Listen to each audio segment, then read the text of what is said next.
Right.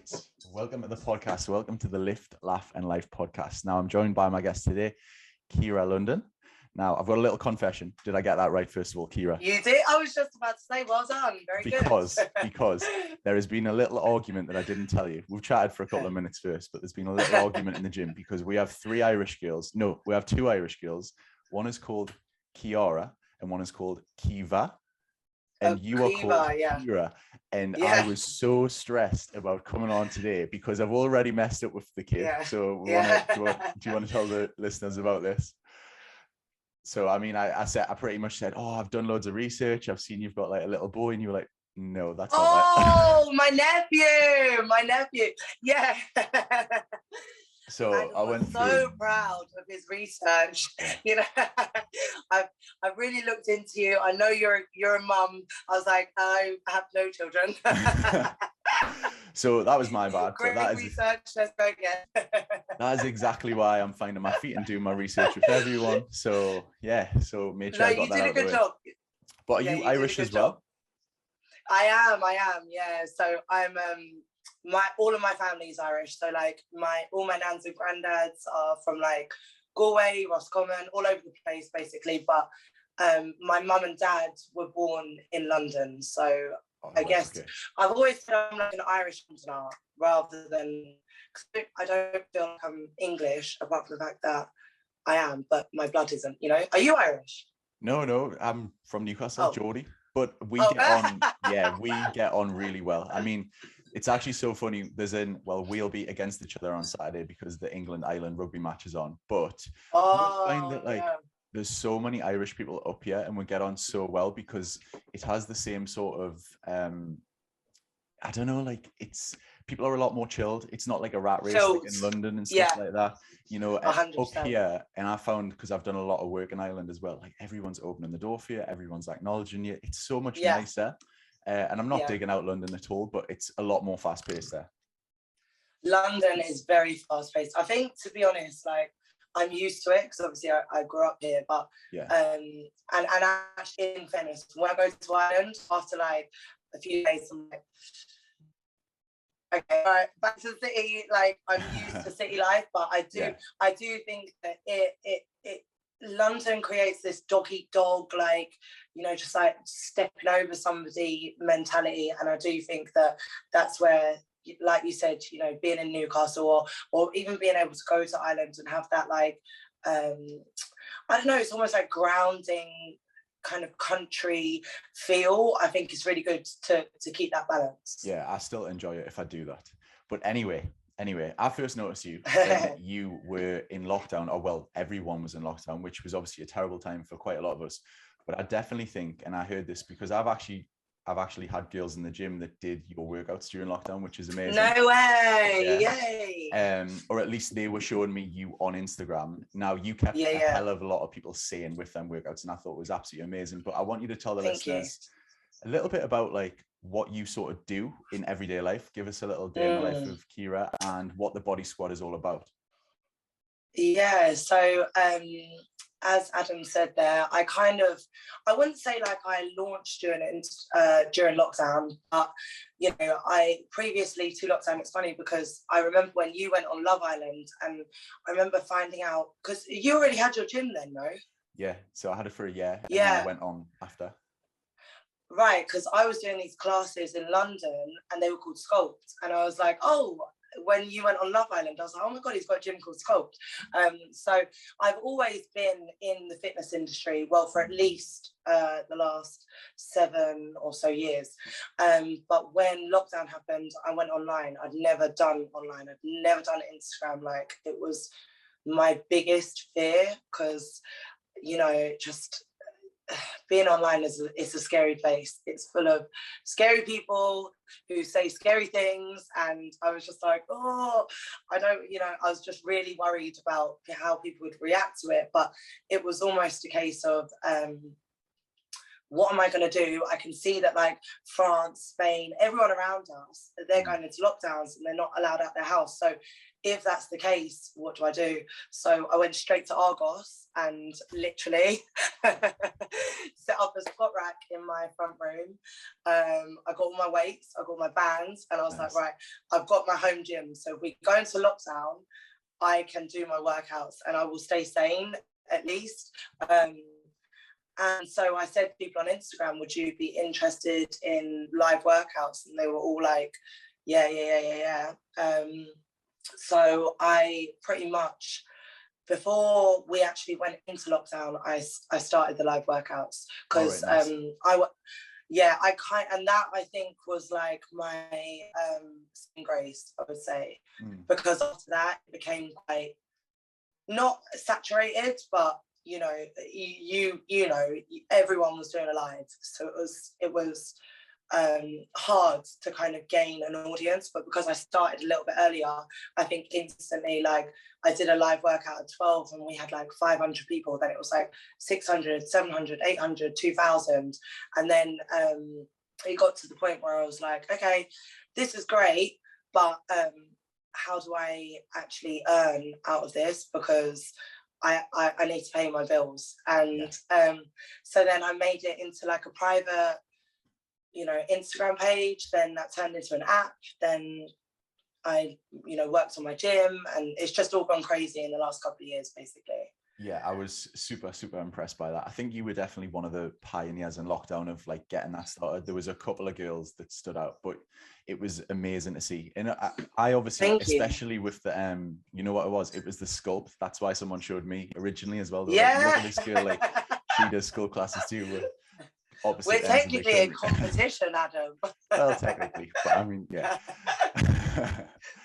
What I wanted to speak to you about was, what was social media like? Because I find that I have to be bang on it 24/7, and I don't know, what did you do before the live workouts? What was the brand before that?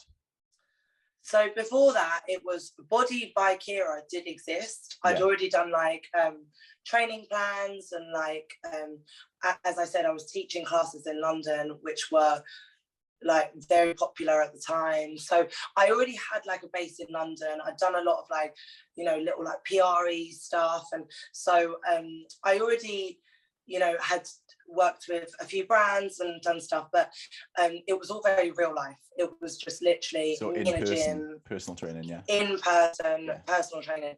I hadn't even touched online, and as I said to you before, I was really scared of going online. I still find it a scary place, but it's less scary now that I know myself and I know how to handle, like, you know, if I ever get, I'm actually, touch wood, I've been really lucky. I've got like such a supportive community that like even one wrong comment and the girls are like, they are in there. Like it doesn't even matter if I don't look at my phone for a day, I know that I've got like back in there. So it's quite nice, but it, online is amazing, because where I could train, you know, 40 people, now I could train 400, 4,000.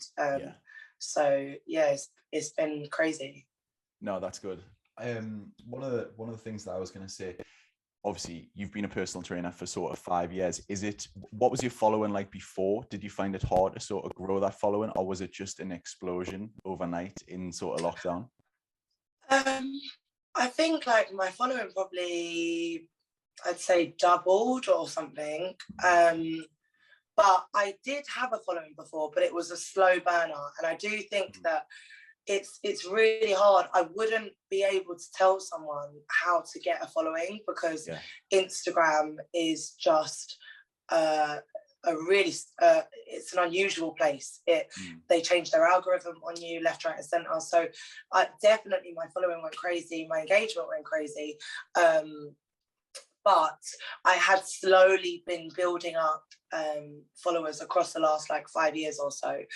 Nothing like what you've got, you know, but they're real people and they're great, and in a sense, you know, they come to my classes, they join, you know, my online squad. And so I would say, and that's one piece of advice, you know, if anyone wants to ask me, how do you get a following, or like how do you build a following, I would say give people something. You need to give people a reason to follow. People aren't just following for the sake of following anymore.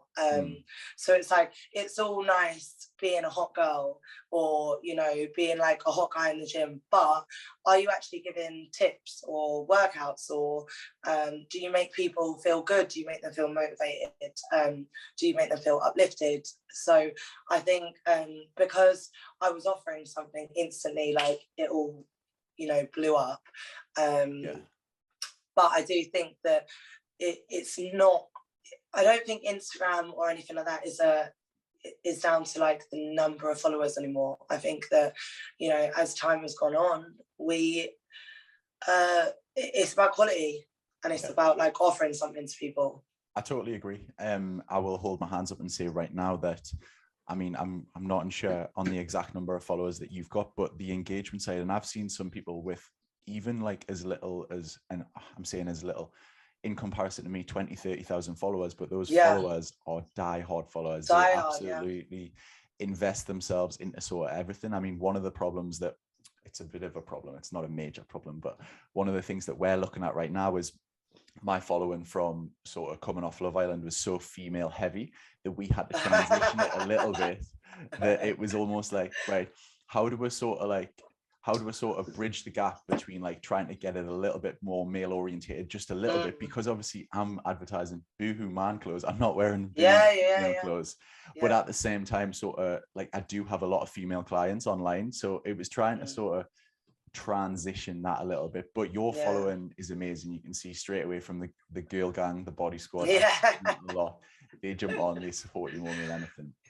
Someone actually, someone messaged me the other day, like a guy was messaging me, he was like, I bet your DMs are crazy and blah, blah, blah. And I was like, my DMs are like 97% women. Like, I just did a workout. I was like, people always message me like, you must get loads of guys hitting on you. I'm like, no, I literally have all women. If you check through my DMs, it is girls, girls, girls, girls.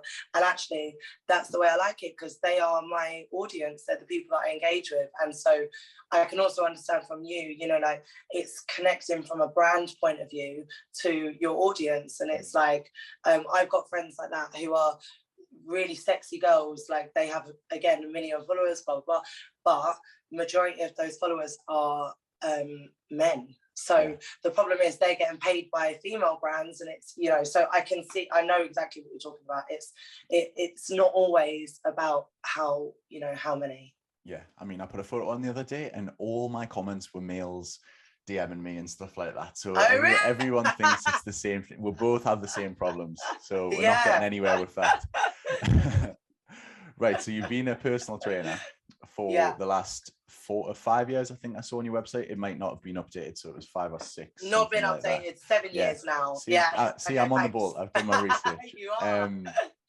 But what was Ciara like when she was younger? Were you into fitness? Were you not? Like, what was school like? Because I know for me personally, one of the negative impacts of school was what kind of got me into fitness. Oh, really? In what way? So I just like high school is obviously a little bit brutal. I really wasn't happy. I'm not going to say a sob story or anything like that, but like, you can go ahead. Yeah, we'll have them. I just wasn't happy there. Obviously high school is a little bit brutal, and that was probably the negative motivation that I need to start like trying to get in shape. And then next thing you know, 7 years down the line, snowball effect, and then you are kind of the person that everyone sort of looks to for advice in sort of personal training business. But I would have been the last person to sort of be expected to do this. But I want to know what you were like when you were younger. Did you have a passion for fitness? Well, it's actually funny you say that, because I've also got a bit of a sob story, but I'll get onto that. But you know, growing up, I was always fit. My mum made me, so she would be like, I was very like active, I would say. So I had to do like dance classes. I did Irish dancing. I did like street dancing on the I was popping and locking. And I had to go to a running club twice a week, and I did a day of swimming as well. So my mum was like, she runs marathons anyway. So she was always just very like, there's 4 of us kids, and we all had after school club, because she wanted us to be fit and active. So I didn't necessarily, I loved the dancing. I hated going swimming. Oh my God, I hated that. And I didn't really love running either. I didn't have a choice. And I don't regret that, but because I think that did instill a certain work ethic in me that was like, you don't have to enjoy something to understand that it's good for you, and you need to show up and you need to get it done. So I heard about your mum and her really, superpowers. yeah, Yeah, literally, my mum, she, yeah, she's a real, she always let us, if I really said to her, Mum, I don't want to do this, she wouldn't make me, but it was kind of like, no, it's Tuesday night, you're going running, go on, off you go, she just didn't want lazy kids sitting watching the TV all day. And so I'm glad that I did that, but my passion for fitness, that was not passion. That was just ticking a box, but as I got older, I was actually in a really bad relationship, and that was what pushed me into fitness, because I started, when I'd go to the gym, I wouldn't worry about him. I wouldn't worry about the drama that was going on in my life. So it was just, I found that gym became a bit of a sanctuary for my mental well-being. So a bit like you in that sense, it's avoiding a negative situation and plowing yourself. I notice so many girls when they go through a breakup or something like that, they hammer gym, and it's like they want to feel strong, they want the endorphins, they want to feel empowered, they want to look good, and it's like a combination of those things. It's addictive, like feeling good and feeling fit and feeling strong is addictive, and the endorphins along the way are like drugs, well, they are drugs. So that is amazing. You're the first person that's actually said that on the podcast out of anyone about getting through a sort of relationship. I suppose I didn't actually think of it that way, but that's amazing. I'm pretty sure there'll be a lot of girls out there that do the same. Oh my God.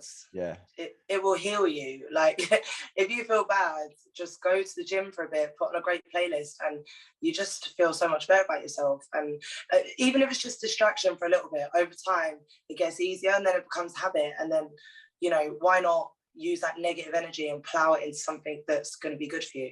Yeah, I love that. And a true role model. Now, with the Body Squad, you are a role model. You have built this absolutely amazing community, and I think they really sort of, like I said, your engagement before on Instagram, it's not about that, but the way they sort of follow suit in a good way and everyone sort of together is absolutely amazing. But is this something that you've actively done as a personal trainer? I want to know, have you got any tips for people trying to build that community lifestyle? Because we do it in the gym. It's something that I really try and instill in all of our trainers. You have to make it the best hour of people's day. But I think some personal trainers are missing the boat with that. They just think it's an in and out job. Have you got any tips for that? Things that you've maybe done? I think probably my number one tip would actually be genuine. I think that if you're doing things for a genuine, I didn't set out to build a community. The community came to me, like in the sense that I was doing workouts that they enjoyed. I would have chats with them that made them feel better about what was going on in their lives. I brought in new trainers who also brought in their kind of micro communities, and that all just kind of built out. I think that if you go into something with the aim of like, I'm going to build a community and I'm going to make money off it, then I think that is where the difference lies, because people can see through that. Like, if people feel like you are being disingenuous, if people feel like you are trying to scheme them into something or schmooze them, then I think that's going to come across, whereas if you genuinely are there because I just liked fitness, and my whole thing came out of me doing free workouts, and I was doing the free workouts because I was just like, gyms are closed and I'm going to be bored, and I like doing workouts, and I teach classes, so like I can do this. It's like a transferable thing. And then naturally that meant that I had like-minded people gravitate towards me. And so we built out this really, really, really positive community in a really negative time. And I think that in a way that time was special, and I do think that was a key factor. I think people were looking for like hope, they were looking for motivation, they were looking for something that made them feel better, they were looking for something that distracted them from the long days sitting at home, the anxiety of like, am I going to keep my job, or you know, will I be able to afford to pay the bills at the end of this month? Can I go on furlough? What's going to happen? Like, is life going to open up? Are we going to ever stop wearing masks? There were so many like unknowns that people just wanted that stability, and I think that's where that community kind of blossomed. And I think that if you're trying to build a community now, it's hard because, again, as I said, it is a saturated market now, and I think there's so many onlines and there's so many you know, there's lots of gyms that close down, there are lots of gyms that are popping up and stuff like that. But I think that if you're genuine and you just do what you're doing, you will attract your own community. Yeah, I think one of the things that stood out for me with you was I've seen a few stories where you've actually actively looked at the comments on your lives and some of the stuff that you've done and been like, for example, I think one girl asked about like, what was the best activewear? Then the next day you were putting stories on of like, these tops are okay when I train, like these tops aren't. And like those little things do massively go the extra mile, because I think the girls notice that you actually care, that you're actually thinking like, I'm not just switching off that live, or I'm not just switching off that personal training session and 100% and going for dinner or going and doing my own thing. I'm actually thinking, right, I'm going to put my free breast sports bras, like stuff like that. I saw it the other day and I was really, that stood out for me a lot, because I think going the extra mile and actually thinking about them is the difference between someone going somewhere else and sticking with you.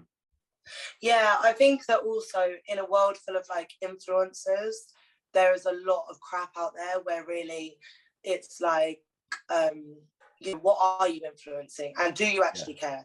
You know, like, or are you just there to like, you know, get paid by Fashion Nova and or you know, any other clothing brand, and you know, like get a little check and put it out there. Whereas like with me, I do actually try to reply to all messages that I get.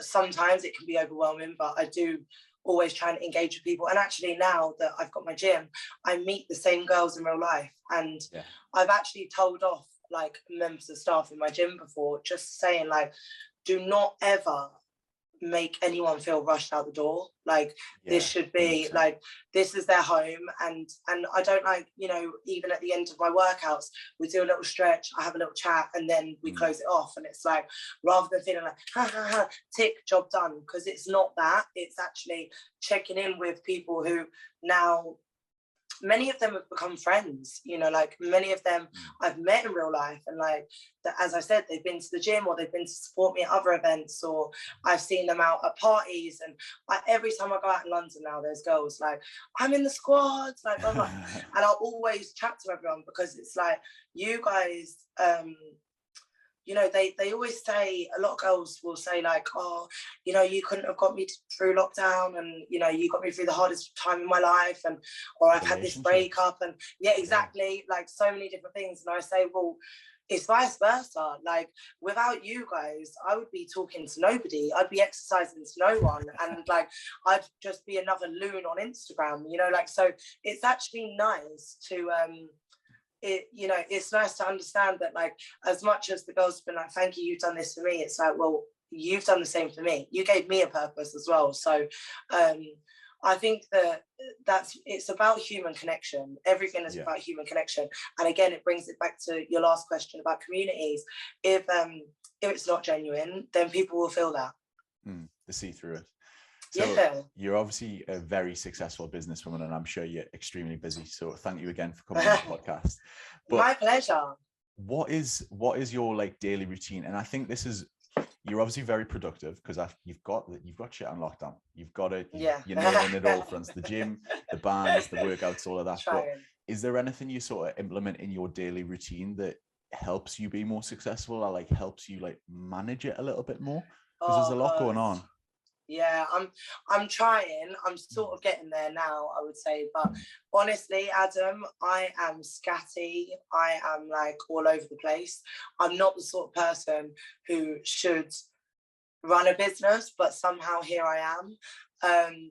So I've really tried to find what works for me, because I also like have struggled with burnout and things like that, where I'm actually quite a workaholic. You know, I have to also pull back a bit, because I was saying this to someone the other day, like I'm constantly in the shower, like literally like shampooing, and I step out and I'm like writing notes on my phone, and I get back in the shower and then like something else comes up, and at all times of the day I'm kind of working. So I've had to find a way to manage it, like as with the gym, for example. I opened the gym, I did a couple of like soft openings throughout last year, but with everything with the app, you know, and with my products and even like brand partnerships and things like that, it was like, it was the wrong time to go, because I didn't have the capacity to add extra hours into my day. I didn't have the hours at the time. I didn't have the infrastructure ready to be able to support myself, which was why I actually ended up completely burning out. And I literally booked an emergency trip to Jamaica for 4 days, and I ended up going away for 5 weeks, because I was just like, do you know what? I can't handle this right now. Yeah, like I think the last 2 years kind of like it all piled up, and I was like, I need to get out of here. So since I went to Miami from Jamaica, and I stayed there with my best friend for a few weeks. And since being in Miami, it was like medicine, because it actually gave me some time. I stepped out of a few of my group chats, and like I spent some time actually sitting on my own and doing work. I was really productive out there actually, and I set a load of goals, and I was there with my other best friend Sinead, and we literally spent our new year like setting goals and just getting our heads straight. And so when I came home, I said, like, I'm going to open the gym again, and I'm going to do it like this. Like every class that I teach is going to be with another trainer, and everything is going to be done slowly. So we add more and more classes over time, rather than putting too many on at one time. And so now I've got to the stage where I'm actually teaching on my app pretty much every day, and I'm doing meetings, you know, like I'm also doing stuff with like the gym is now open, so I'm teaching 2 classes a day, Monday, Tuesday, Wednesday. I think next week we'll start Thursday and stuff like that. But I've got to the stage where I've now put a new manager in. One of our members of staff is managing, and I've got like my mornings are always free, because I need a calm morning, and I've learned that about myself. Otherwise it throws my whole day out. So I think really the key thing to creating a working day that works for you is stepping back and seeing what is not working, and then almost like restructuring it to be like, actually, I don't want to go back to how we were before lockdown. Before lockdown, I was seeing 14 clients a day. Like I was in the gym from 8 a.m. till often like 10 p.m. and I was working 7 days a week, Saturdays and Sundays. And I don't want to do that anymore. Like life did change. And so it's now adapting to say, okay, what is our new normal? Lots of people are not going back into the office. Lots of people are working from home, you know, 4 days a week, maybe going into the office 1 or 2 days a week. That's a better home work balance for them. And I think that that is actually some of the goods that came out of COVID and lockdown and all of the, you know, the negativity across the last 2 years, was it gave us a chance to like take stock and review our lives and see how they could work better for us. I think that's so refreshing to hear, because I think there's so many people, and we're going to have a lot of younger personal trainers and younger people who are doing their own thing, like starting clothing brands, stuff like that, listening to this. And I think it's not a lack of effort, but there's so many people out there now that are like, you have to get up at 5 a.m. to be successful. You have to have these cold showers. You have to do this. You have to do that. And it's just not the case. I think there's so many people like me, like you, like loads of people that I've sort of interviewed and stuff like that, who've just been like, do you know what? I just do my best. I work hard and I try to wing it along the way. And as long as you put in 100% in, you'll make it work, but you'll sort of slip up along the way. But but that's really, really nice to hear. I think winging it is key in life. We're all winging it. Like I've got so many friends, and I'm sure you do too, who are like, you know, would be admired, or like celebrities or things like that, they're the same. Like all everyone is just, it's just a case of hard work and luck. Or what's that saying? It's opportunity. Is it opportunity is when hard work meets preparation or something like that? And it's like, yeah, you just have to like keep working hard, and your time will come. But I think it's finding the balance to work hard, but at the same time, you know, give yourself time to breathe.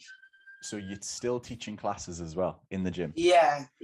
I love that, because that is one thing that people really get on my case, and they're like, especially people who I'm working with online, and they say like, why are you still doing this and why are you still doing that? I'm like, this is where all the ideas come from, and it's actually a bit of a sanctuary as well, because 100%. I don't know about you, but I totally switch off during that hour compared to when I'm having to think about emails and think about admin and stuff like that. Yeah, there's the only thing I'm thinking is like, how many reps have they got left, and like what piece of equipment do I need to get off the shelf? I think that also people lose touch, and you know, you and I probably both know that, like, you know, a lot of this Instagram and followers and stuff, it's like, it's smoke and mirrors. And the truth is, it could go like that. But when you have something that's real life, like a gym, like real people from a real community who live nearby, who are going to come down, if everything goes, you've still got that. So I think that, like, it's about growing, but also staying true to your roots and staying true to what it is that you do and what you're good at and what made you, you know, like, you gained, I'm sure, loads of success off your exposure, and I'm sure so many brand deals and stuff like that. But before that, you were a trainer, or, you know, a gym owner. And after that, you'll be a trainer and a gym owner. It's like, Dr. Alex is still a doctor, you know, like, you can kind of, I also think, like, and that's one thing with me too, like, I could try and like bleed dry lockdown success, or you can try and build off the fact that you were lucky enough to have an opportunity where, you know, spotlight's on you for a minute, but let me build something real life that is sustainable, something that's going to be here in 10 years time. Because I certainly don't want to, in 10 years time, be trying to be celebrity trainer in the press. Like, I want to have a real business that has staff, and it's, you know, essentially over time I can step out of it, and, you know, when I'm not there to lift the weights and do the work, it still functions. So is that where the gym started, from your success during lockdown? No, the gym was actually, I'd already signed the lease. So you'd seen it before I was lockdown, doing it before lockdown, Right. It was going to be my own PT space. So already I was working out of another gym, and I just sort of felt like, when you're in someone else's gym, it's like renting, except you have to speak to your landlord every day and get along with them, you know, like, and sometimes you feel like, well, this could be kind of like, I could be kicked out of my house any minute. And it was like, I want my own house now. So I already had signed it. And then through lockdown, while I was doing all of the, you know, the online classes, I started refurbing the gym. And luckily it meant that, like, I was more financially flexible, but regardless, it was happening. Whether it was going to be a dump or something that was beautiful, I was going to have my own space. So I think that, like, you know, I had said to somebody a few years ago, I remember saying to him, like, yeah, I'm getting my own gym. And one thing that I've always tried to do in life is follow through with whatever I say. So I kind of, once I say something to someone, I'm like, that eats me up until I've done it. So yeah, it was always going to happen. But and I would like to expand. I'm just waiting to see what happens with the fitness world, because it's still things are still not quite back to how they were, and I don't know if they ever will be. So it'll be interesting to see how the next year or so pans out. How many members of staff do you have right now for, like, inside the gym? Inside the gym, It's actually funny because all of my staff kind of work across everything. So Right. we've got like, so say for example, the app trainers are also training in the gym with me. Some of them, not everyone. It depends who's local. But the app trainers are also training in the gym with me, and the same people who work behind the scenes on the app are working behind the scenes on like the booking system in the gym. Then I've got my trainers who are just on the app. But altogether, I think there's like 29, I think, together. That is awesome. Yeah. How do you find managing trainers and stuff like that? How do you find managing people now that you're the big boss? Really, I'm really not good at it. I'm a terrible manager. I'm I'm a bad communicator. I have a short temper, so I've had to really learn to like not be a brat, you know, like, and actually you have to be good to your staff, and like, you know, so that's where I've started to bring in people between me. I don't want to sound, sorry, I'm somewhere between a short temper and a softie, you know, like, so it's like I can either lose it or I let people walk all over me, and then and neither of them are good in business. You need to be middle. You need to be like, you know, you need to make sure that you can keep a calm head and make rational decisions and deliver messages and blah, blah, blah. So, yeah, I've struggled with that, definitely. And that's why I have like hired people to essentially kind of like stay between. And also this is where I was saying to you about taking time out to make sure that like I'm not burnt out, because if I am, how can I run, you know, other people's jobs? I can't even run my own, you know. So I think as much as you're saying that, I think it's very relatable. And the staff members, in my experience, if you have a down day, they think, oh God, like he still has that, he's human, or you have the same. And they can sort of relate to it and think, right, I messed up the other day when she snapped at me, but then she's sort of, maybe she's on a down day today, she's maybe not being her best, but then like the next day you sort of, it shows that you're real and stuff like that. And I think it's definitely very relatable for staff. A lot of my staff as well are like friends. Yeah. I knew you were going to say that. So, I can see that. So they already know, you know, like, but that also I would say was probably a challenge in itself, because it was like, you know, it's hard when it's friends. It's hard. Yeah. You know, you can't be the big bad boss because they're your friends, you know, like that's your mate. So yeah, it's been a real challenge, but I think the key thing is also just knowing your strengths and your weaknesses and outsourcing. You know, like, I'm not good at communicating, therefore I need people on my team who are, and I need them to say, you know, like, oh, Ciara needs this, or guys, you know, there needs to be a middleman, because I often get so in my head that I forget to tell people what I need from them. Yeah, nice. So your style is quite like, obviously from what I've seen you now sell bands and you have merchandise as well. You have TRX, but TRX trainers. BRX. Hey. I've got it. Where was this a way you've always sort of trained, or where did you actually find yours? Because it's a pretty unique style, the way you sort of train in the videos that you put on Instagram, you know, the bands, the dumbbells. Can you explain that a little bit and where you found that? I mean, I was probably the same as you before. I was in the gym, I was heavy, and that was all I did. But I had to adapt. Like, you know, when we train in your living room, it's different. You know, like you've got to do, you got to work a little bit harder to get the same results, I would say, if I'm, you know, do you work harder? That's a good question, actually. Sorry, I don't know if I need to disagree with myself there. I just think that it's lots of like pulses, lots of reps, lots of holds.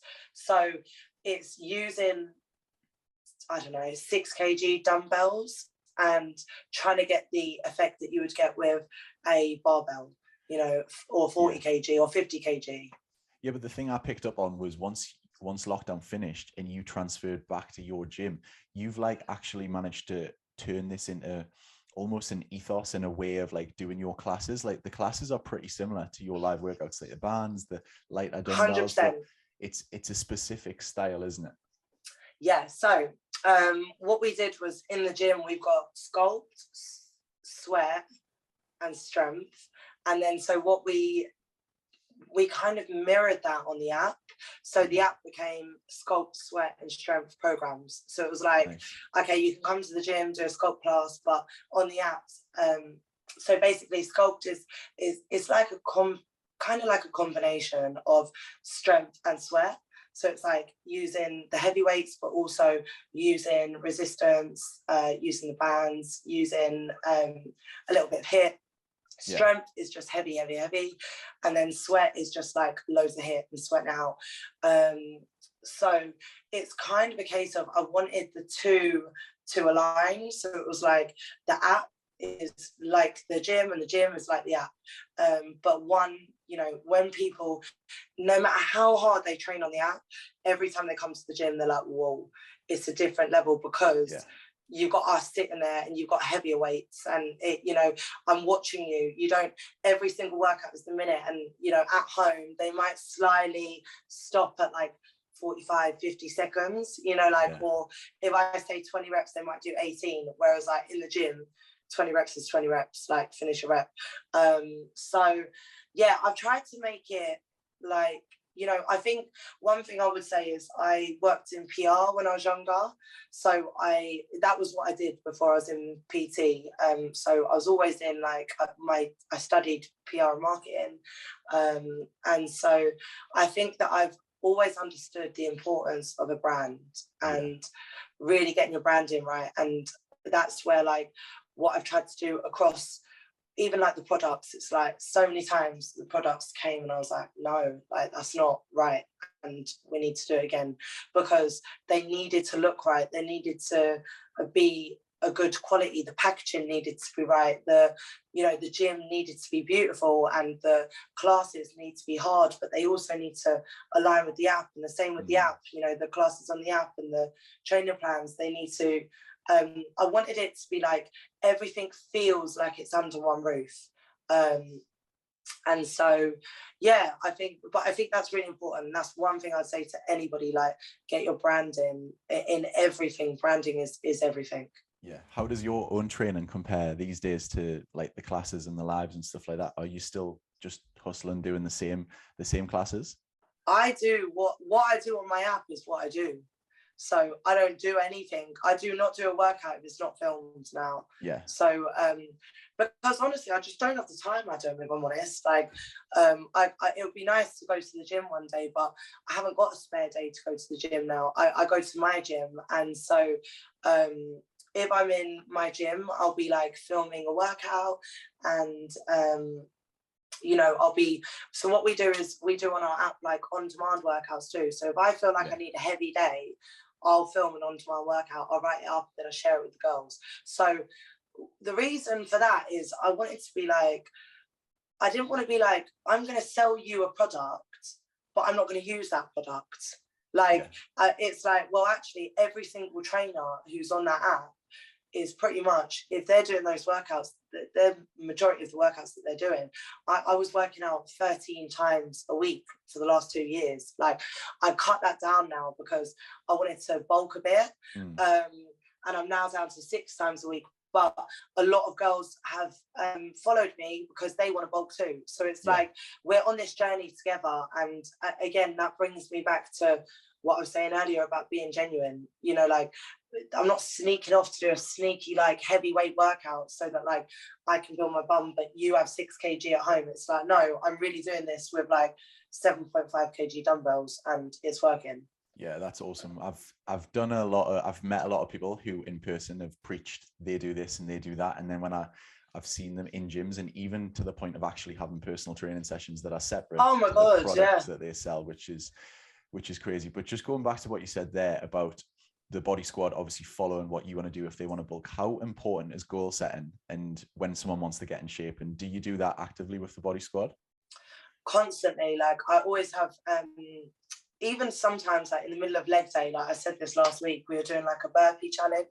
So basically, like last week on our app, we were doing 5 days of work, 5 days of challenges. So day 1 was one, like, I think it was burpees, how many you could do in a minute. Day 2 was another one. But each day you had to add the day before the previous day's challenge on.